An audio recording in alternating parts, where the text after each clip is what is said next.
Isang masayang reunion sa bahay ni Robin Padilla, muling nagkita-kita ang mga kaibigan nila ni Bibi Gandang Hari.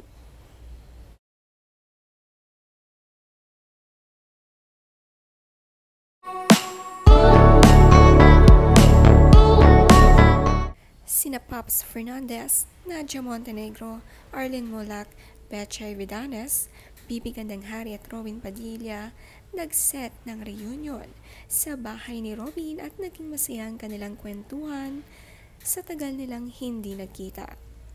Hindi nga sila kompleto, pero the best daw ulit ang kanilang tsikahan at pagkikita.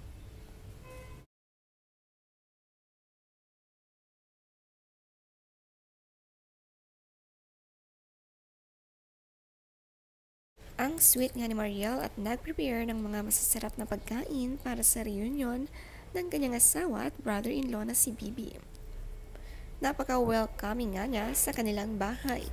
Mabait na asawa nga itong si Mariel, mahal ang mga kapatid, anak, kaibigan ni Robin.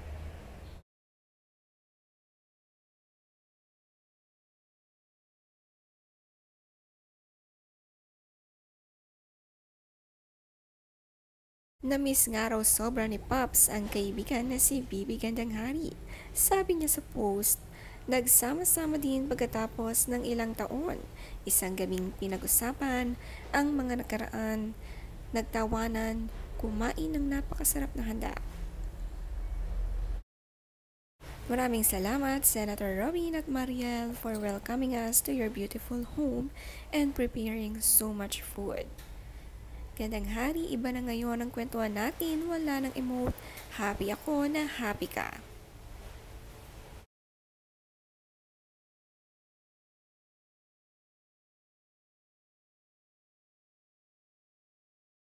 Pati naman nga ang ina ni Robin Padilla at Bibi Gandang Hari nakisali rin sa reunion. Ang saya ng kainan dahil masasarap ang pagkain. Iba nga maghanda itong si Mariel Padilla.